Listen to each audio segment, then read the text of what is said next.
যাওয়ার লক্ষ্যে দেশবাসীর যে আকাঙ্ক্ষা, জামাত ইসলামী সেই প্রচেষ্টায় প্রাণান্তকর প্রচেষ্টা চালিয়ে যাচ্ছে। আমরা যেমন রাজপথে চেষ্টা চালাচ্ছি, ঐক্যমত্য কমিশনে আমরা চেষ্টা চালাচ্ছি, সরকারের সঙ্গে নীতি নির্ধারক যারা আছেন নির্বাচন কমিশনে সমমনা সমস্ত রাজনৈতিক দলের চতুর্মুখী প্রচেষ্টার মধ্য দিয়ে জামাত ইসলামী চায় একটি গ্রহণযোগ্য নির্বাচনের দিকে বাংলাদেশটা এগিয়ে যাক। কিন্তু দুর্ভাগ্য হলো আমরা দেখতে পাচ্ছি একটি মহল রাজনৈতিক প্রভাব খাটিয়ে অথবা দুঃখজনকভাবে কোন শক্তির কাছে, প্রভাবের কাছে মাথা নত করে সরকার এবং এই সিদ্ধান্ত গ্রহণকারী কর্তৃপক্ষ কখনো কখনো লেভেল প্লেইং ফিল্ড রক্ষা করতে পারছেন না। আমরা দাবি করেছি জুলাই সনদের আইনি ভিত্তি দিয়ে তার ভিত্তিতেই আগামী নির্বাচন হতে হবে।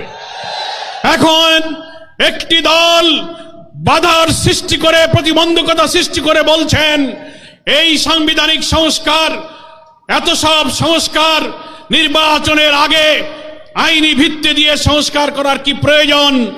পরের সরকার আসবে, সেই নির্বাচিত সরকার যে সংবিধান সংস্কার করবে তার তফসিলে তারাই এই সব বিধানগুলো সম্পৃক্ত সংযুক্ত করবে। এটা হচ্ছে গণ আকাঙ্ক্ষার সাথে বিরোধিতা। গত 5 আগস্ট প্রধান উপদেষ্টা জাতীয় সংসদের দক্ষিণ প্লাজায় যে জুলাই ডিক্লারেশন, জুলাই ঘোষণা পেশ করেছিলেন, আমরা লেভেল প্লেইং ফিল্ডের ক্ষেত্রে যে রক্ষা করা হয়নি, গোপনীয়তা রক্ষা করে জুলাই ঘোষণার মধ্যে একটি বিশেষ মহলের চিন্তায় এই জুলাই ঘোষণা ড্রাফট করে সেখানে গণ আকাঙ্ক্ষার বিপরীত অনেক কিছু সম্পৃক্ত করা হয়েছিল। আমরা এটা সংশোধন করতে বলেছি। তার 25 নম্বর অনুচ্ছেদে বলা হয়েছিল এর পরবর্তী সরকার এসে সংবিধানে এই সংস্কার এবং জুলাই সনদ বাস্তবায়ন করবে। এটা গণ আকাঙ্ক্ষা নয়। আমরা বলেছি এই ইলেকশনের আগেই আইনি ভিত্তি দিতে হবে এবং এই 84টি সাংবিধানিক এবং রাজনৈতিক নানান সংস্কার আমরা যে ঐক্যমত্য পোষণ করেছি, আরো 20টির মধ্যে প্রায় 8টি নোট অফ ডিসেন্ট যারা দিয়েছেন, বাকি যে আমরা একমত হয়েছি এই সংস্কারের বিষয়গুলোকে জুলাই সনদে অন্তর্ভুক্ত করে এটাকে কনস্টিটিউশন ওয়ার্ল্ডার সংবিধান আদেশ দিয়ে এবং গণভোটের মাধ্যমে নির্বাচনের আগেই আইনি ভিত্তি দিতে হবে। তা না হলে দেশ একটি মহা দুর্যোগের দিকে পড়ে যেতে পারে। আমি প্রধান উপদেষ্টার কাছে বিনয়ের সাথে নিবেদন করে দিও, আপনি এই দক্ষিণ প্লাজা জাতীয় সংসদে জুলাই ঘোষণার দিনও লিখিত অঙ্গীকার করেছেন যে আমরা বিদ্যমান রাষ্ট্র কাঠামোকে সব জায়গায় সংস্কার করব। কই আজকে যারা বলছেন নির্বাচিত পরের সরকার এসে সেটা সংস্কার করবে, তার অর্থ হলো এই দলেরই বড় স্থায়ী কমিটির নেতারা বক্তৃতায় বলছেন এখন আপনারা যত আইন সংস্কার করেন, যত কিছু বানান না কেন, আমরা ক্ষমতায় গিয়ে তা মুছে দেব। এখনই তাই যদি বলতে পারে তো আগামীতে কারা ক্ষমতায় যাবে আমরা জানি না, কিন্তু তাদের ইচ্ছার মধ্যে কিন্তু দুরভিসন্ধি আছে।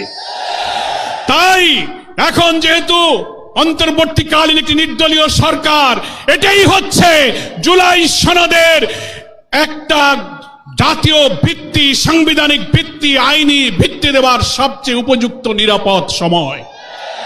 সেজন্য কোনো তালবাহানা না করে আমরা ঐক্যমত্য কমিশনকে এবং সরকারকে, যেহেতু সরকার প্রধানই হচ্ছে ঐক্যমত্য কমিশনের প্রধান, আপনি সকলকে ডাকুন, কোনো সংকট তৈরি না করে আপনি কনস্টিটিউশন ওয়ার্ল্ডারের মধ্য দিয়ে, একটা রেফারেন্ডামের মধ্য দিয়ে এখনো সময় আছে, আপনি ইলেকশন এই সনদের ভিত্তিতে নির্বাচন করুন।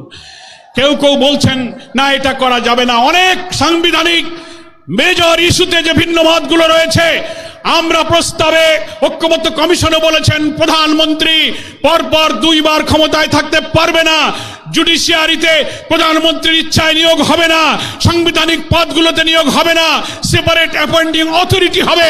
এই সংস্কার যদি এখন না হয়, প্রেসিডেন্ট প্রধানমন্ত্রীর ক্ষমতার ভারসাম্যগুলো ঠিক করার জন্য যত সংস্কার এত 2 মাসে আমরা করলাম, তা যদি ইলেকশনের আগে না হয়, বিদ্যমান রাষ্ট্র কাঠামোতে যদি আবার নির্বাচন হয়, তাহলে এই কাঠামোতে আরেকটি ফ্যাসিবাদের জন্ম হবে। এই বিদ্যমান কাঠামোয় নির্বাচন হলে আরেকটি হাসিনার জন্ম হবে। বাংলার মানুষ আর ফ্যাসিবাদ জন্ম হতে দেবে না। সেই জন্য লেভেল প্লেইং ফিল্ড আপনারা মেনটেন করতে পারছেন না। জুলাই সনদের আইনি ভিত্তি দিন, কনস্টিটিউশন অর্ডার জারি করুন, গণভোট দিন, ফ্যাসিবাদের দোসরদের রাজনীতি অকার্যকর করে তাদের কার্যক্রম স্থগিত করুন। এবং আপনারা নির্বাচনের পূর্বে প্রতিশ্রুতি দিয়েছিলেন ঘৃণ্য মানবতা বিরোধী অপরাধীদেরকে দৃশ্যমান বিচার এই নির্বাচনের আগেই জাতির সামনে দেখাতে হবে। এগুলোই হচ্ছে আপনার প্রতিশ্রুতি বাস্তবায়ন করতে হবে। আপনি জনগণের কাছে প্রতিশ্রুতিবদ্ধ আছেন। তাই দেশবাসীকে আজকে বলবো, অনেকে বলছেন যে আপনারা আলোচনায় আছেন, আবার কেন আন্দোলনে যাচ্ছেন? এটাই হচ্ছে কারণ।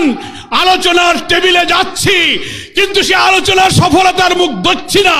মনে হয় কোন চাপের মধ্যে পড়ে সরকার একটি শুভঙ্করের ফাঁকির দিকে যাচ্ছে।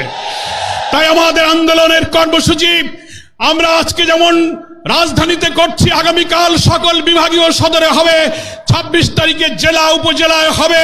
দেশবাসীকে এই কর্মসূচি বিপুলভাবে সফল করে গণ আকাঙ্ক্ষা উইল অফ দ্য পিপল, যেটা আমাদের আর্টিকেল 7 এর মধ্যে বলা হয়েছে, এর ভিত্তিতেই জুলাই সনদের আইনের ভিত্তি দিয়ে এই নির্বাচনী হতে হবে।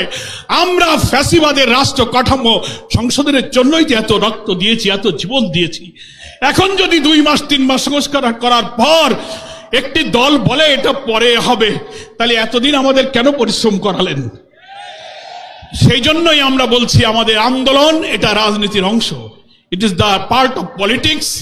আমাদের আন্দোলন জনগণের আকাঙ্ক্ষা তুলে ধরার জন্য, আমরা আলোচনার টেবিলে নিষ্পত্তি হওয়ার জন্য আশাবাদী। আমরা নিরাশ নই। দাবি পিআর মানতে হবে। 70% লোক সার্ভেতে বলেছে পিআরের পক্ষে। কমিশনে 31টি দলের 25টি দল পিআরের পক্ষে। আপনারা বলছেন পিআর খায় না, মাথায় দেয়। আপনারা বলছেন যে দেশের লোকেরা ভোট ইভিএম বোঝে না, তারা পিআরও বোঝে না। কোন রাজনৈতিক ব্যক্তিত্ব সম্পন্ন লেখাটা বলতে পারে না। আমরা চ্যালেঞ্জ দিচ্ছি, গণভোট দিন। পিআর পক্ষে আছে কি বিপক্ষে আছে? জনগণ যদি পিআর মানে তো আপনাদেরকেও মানতে হবে।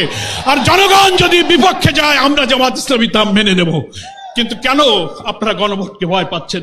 ভয় পাচ্ছেন কেন? পিআরের মধ্য দিয়ে যদি সকলে অংশীদারিত্বের ভিত্তিতে পেশি শক্তি, কালো টাকা মুক্ত কোয়ালিটি পার্লামেন্ট হয়ে একটি সুন্দর সরকার গঠন হয়, তাহলে যারা কর্তৃত্ববাদী সরকার ব্রুট মেজরিটি নিয়ে আরেকটি ফ্যাসিবাদী হয়ে উঠতে পারবে না, তারাই পিআরকে ঠেকাতে চায়।